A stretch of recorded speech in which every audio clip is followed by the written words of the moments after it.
Assalamualaikum warahmatullahi wabarakatuh. Salam sejahtera bagi kita semua. Perkenalkan, nama saya Devi Sapika sebagai moderator dan anggota saya bernama Ibu Friendly Turnip yang akan membawakan materi perkembangan konsep diri. Selanjutnya saya akan menjelaskan tentang perkembangan konsep diri, yang mana konsep diri ini sebagai dasar dalam diri individu, yaitu deskripsian keseluruhan dalam diri individu, termasuk perasaan, keyakinan, dan juga berbagai tentang diri individu. Nah, ada beberapa faktor yang mempengaruhi pada konsep diri individu ini.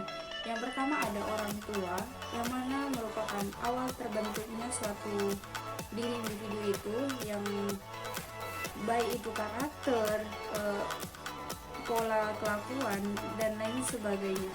Lalu yang kedua ada teman sebaya, karena teman sebaya merupakan orang yang sangat berpengaruh pada usia remaja, khususnya karena banyak melakukan kegiatan selalu bersama.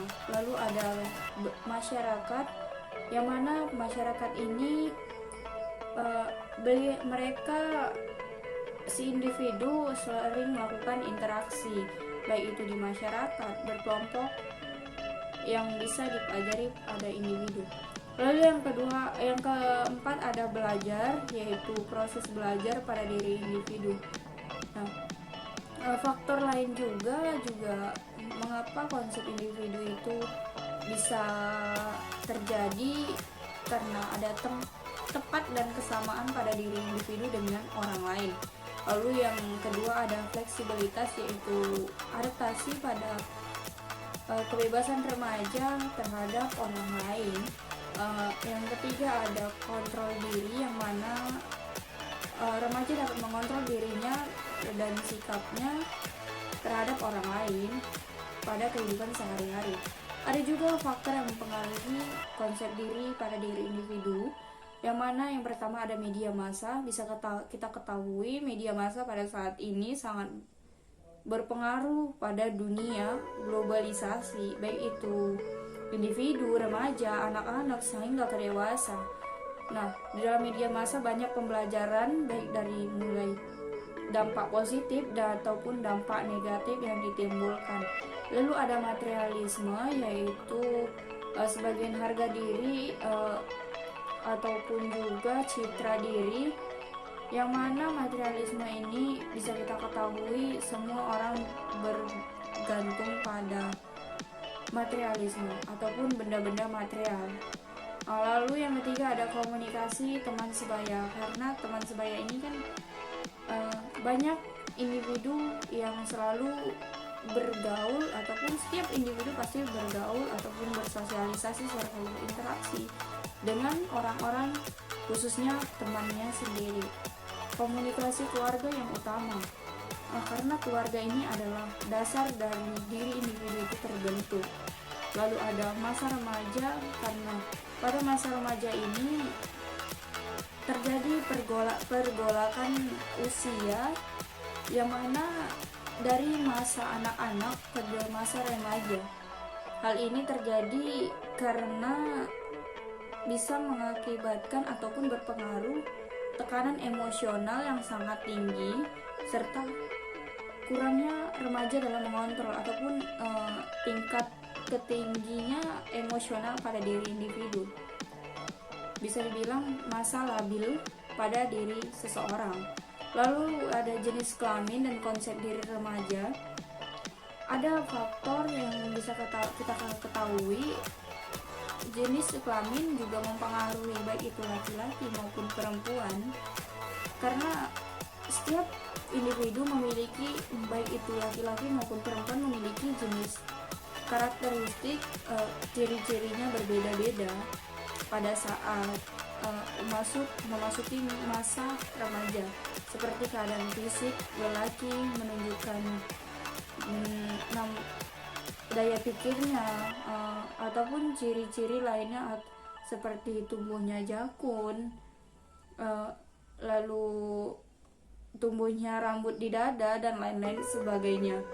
Lalu ada juga wanita yang telah mengalami menstruasi karena perubahan kematangan hormon seksualitas pada diri individu, seperti wanita yang pinggulnya membesar, lalu telah masuknya masa menstruasi pertama, serta lain-lain sebagainya. Ada juga faktor yang mempengaruhi dari luar, yaitu reaksi dari orang lain, lalu ada perbandingan orang lain, peranan seseorang, lalu ada identifikasi terhadap orang lain, kelompok tertentu, harapan-harapan, suku bangsa, dan yang utama itu adalah hubungan keluarga dan teman sebaya. Hanya ini yang dapat saya sampaikan. Selanjutnya akan disampaikan kepada teman saya, Ibu Preni Turni. Terima kasih. Ini saya akan menjelaskan tentang pembahasan menurut kami.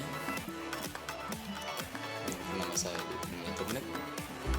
Saya akan menjelaskan tentang upaya yang dilakukan guru dan studi dalam membantu konsep dari usia sekolah menengah. Yang pertama, upaya yang dapat dilakukan oleh guru dan studi yaitu menghargai pendapat siswa. Menghargai pendapat siswa merupakan upaya yang harus dilakukan dalam pengembangan konsep diri siswa, memiliki manfaat juga sebagai dukungan atau motivasi bagi seorang siswa tersebut.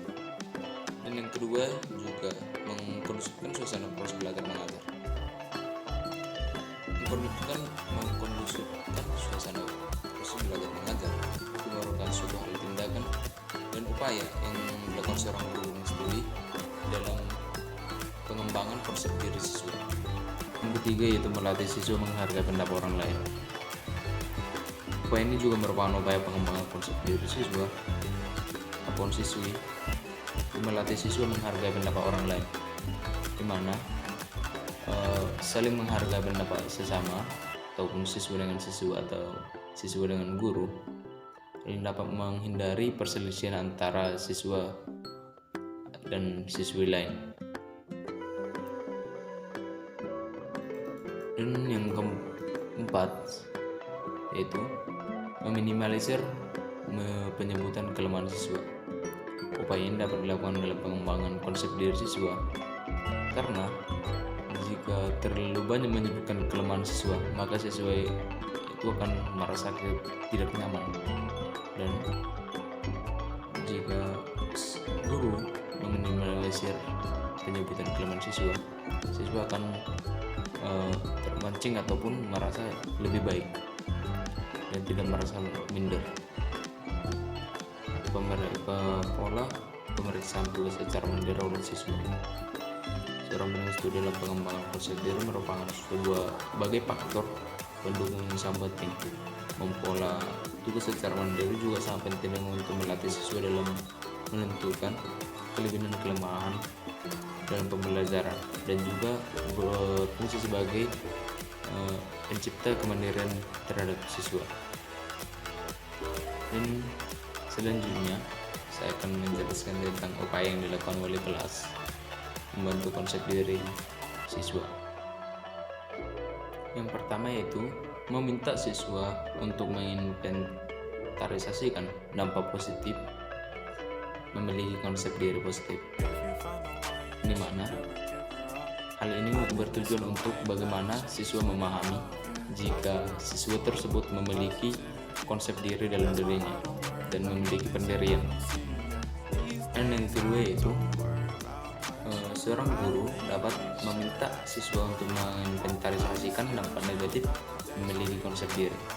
Itu di mana siswa akan mengetahui apa dampak negatif yang dirasakan jika siswa memiliki konsep dirinya.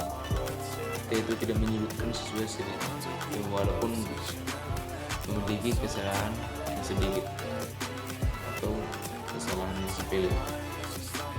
Seorang wali kelas juga harus mampu memberikan bimbingan tanpa menyebutkan siswa, apalagi kesalahan yang dibuat hanya sebatas kesalahan kecil.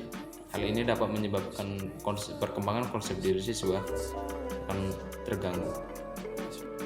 Dan selanjutnya yaitu tidak menyalahkan siswa dengan penekanan-penekanan. Dalam upaya ini, wali kelas dituntut agar tidak terlalu memberikan penekanan-penekanan terhadap siswa, karena hal ini dapat menyebabkan menghambat perkembangan konsep diri siswa. Siswa akan merasa minder dan merasa tertekan dari penekanan-penekanan tersebut. Dan yang selanjutnya itu, wali kelas harus dapat bersikap adil pada semua siswa. Dalam proses pengembangan konsep diri siswa, hal yang sangat membantu juga yaitu bersikap adil pada semua siswa. Wali kelas tidak dapat melakukan tindakan pandang bulu, karena hal ini dapat menyebabkan salah satu siswa ataupun beberapa siswa akan merasa terkecilkan dan dapat menyebabkan terhambatnya perkembangan konsep diri siswa tersebut. Dan upaya wali kelas selanjutnya dapat dilakukan melalui mendiskusikan tayangan video yang berkekurangan tetapi memiliki konsep diri positif. Dan selanjutnya dapat juga dengan melalui menciptakan suasana kelas yang kondusif dan saling menghargai. Meminta siswa untuk menulis data tentang prestasi akademik dan prestasi non akademik. Hal ini bertujuan juga untuk bagaimana wali kelas dapat memberikan solusi jika ada hambatan dalam perkembangan konsep diri siswa tersebut. Dan yang selanjutnya, upaya yang dilakukan PKS 3 membantu konsep diri siswa usia sekolah menengah. Yang pertama yaitu dengan mengadakan lomba atas usulan siswa. Upaya dengan mengadakan lomba atas usulan siswa tersebut sangat besar kemungkinan dalam membantu perkembangan konsep diri siswa tersebut. Dikarenakan hal tersebut, lomba yang diadakan merupakan apa yang niat dari diri siswa tersebut dan bukan sebagai unsur paksaan. Dan yang kedua, dapat juga dengan menonton bareng video tentang orang cacat berprestasi. Yang selanjutnya itu upaya yang dilakukan orang tua membangun konsep diri remaja. Yang pertama, tidak merendahkan kemampuan anak. Orang tua dapat membantu perkembangan konsep diri anak atau remaja dengan tidak merendahkan kemampuan anak tersebut, yang dimana dapat berpotensi menjadi ketidakyakinan anak terhadap dirinya. Anak juga beranggapan bahwa tidak memiliki bakat. Dan yang kedua juga menghargai potensi akademik anak. Orang tua juga harus dapat mengapresiasi potensi akademik anak walaupun memiliki potensi yang kurang baik. Namun, orang tua harus memberikan apresiasi sebagai salah satu bimbingan agar anak percaya diri dan dapat membantu perkembangan konsep dirinya. Dan yang ketiga, menciptakan rasa bahagia dalam keluarga. Orang tua juga harus dapat menciptakan suasana bahagia dalam suatu keluarga. Hal ini dapat menciptakan rasa kepercayaan diri dari dalam diri anak tersebut. Yang selanjutnya juga orang tua dapat juga melakukan tidak membandingkan anak dengan orang lain, dimana jika anak tersebut dibandingkan dengan orang lain, maka dia akan merasa minder, merasa risih. Hal ini disebabkan karena adanya rasa ketidaksesuaian antara orang lain dengan dirinya.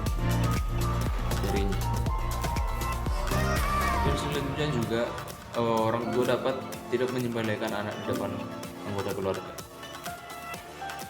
Hal ini dapat mempermalukan anak di depan anggota keluarga, ini berdampak pada ketidakyakinan anak terhadap dirinya sendiri. Dan selanjutnya juga menghargai karya kreativitas anak. Orang tua juga dapat menghargai kreativitas anak dengan apresiasi sederhana saja, yaitu dengan pujian-pujian ataupun adanya dapat memberikan penguatan terhadap prestasi anak. Orang tua dapat mengupayakan perkembangan konsep diri anak melalui memberikan penguatan atau bimbingan terhadap anak tersebut, karena hal tersebut dapat membantu bagaimana anak tersebut meningkatkan prestasi dalam diri. Kesimpulan yang dapat kami ambil dari kelompok kami yaitu bahwa perkembangan konsep diri merupakan konsep dasar pada diri individu, baik itu perasaan, keyakinan, kasih sayang, serta gejolak yang ada pada diri individu itu sendiri. Nah, ada banyak pola serta dampak dan faktor yang mempengaruhi bentuk ataupun karakter pada diri individu itu sendiri, baik dari lingkungan keluarga, teman, pendidikan, dan lingkungan yang ada di sekitar individu tersebut. Ada upaya-upaya yang dilakukan seperti upaya pada guru, upaya pada orang tua, upaya pada teman untuk membentuk karakter individu tersebut, khususnya diri remaja, yang mana pada diri remaja ini tempat ataupun masa labil gejolak emosional yang sangat tinggi. Di sini kita perlu memberikan arahan dan pengetahuan, karena pada masa ini remaja banyak belajar untuk mencari jati dirinya. Hanya ini yang dapat kami simpulkan. Jika ada kekurangan kami mohon ampun, dan jika ada kelebihan itu datangnya dari Tuhan Yang Maha Esa. Wabillahi taufiq wal hidayah. Assalamualaikum warahmatullahi wabarakatuh. Goodbye.